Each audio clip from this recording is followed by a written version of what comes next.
Nostril collapse when nasal breathing. It's a common question we get. It's a problem that I've had, and what I'm talking about is this.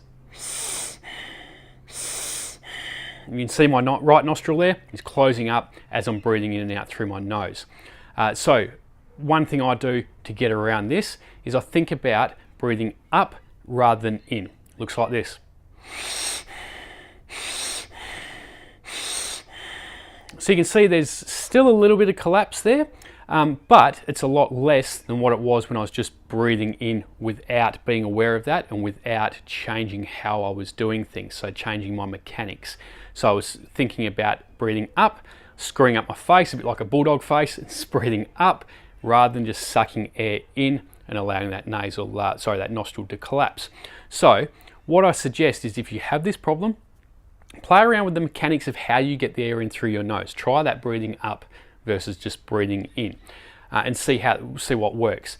If you're still stuck, check out our nasal breathing development program on the PSC website.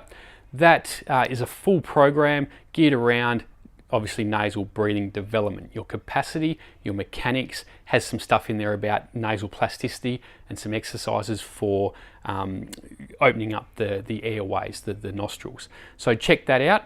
And last but not least, if you're really having issues with those nostrils collapsing, you can try a device like the turbine. This is actually called a mute. The turbine is exactly the same as that, except yellow, from the same company.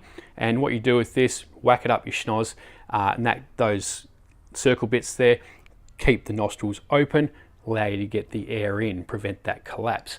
But a word of warning, if you're going to use a device that allows you to exceed your natural capacity, then the potential for aggravation or irritation is there.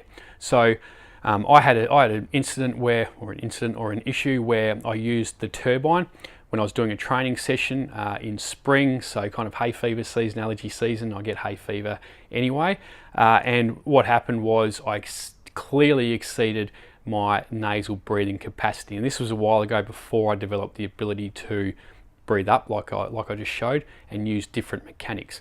And what happened was got a lot of irritation in the sensitive nasal cavities there, got a blood nose, was just irritated for several days, lots of sneezing, lots of mucus production, that sort of thing, and really caused some problems with my nose. So I don't use any device anymore, really because I don't need to, because I've worked on that nasal breathing capacity and the mechanics, and I'm good to go as is. But if you're really stuck, try changing the mechanics first of all, nasal breathing development program second, and then if you really need to, check out these devices, but be aware of the capacity to exceed your natural ability when you're doing that.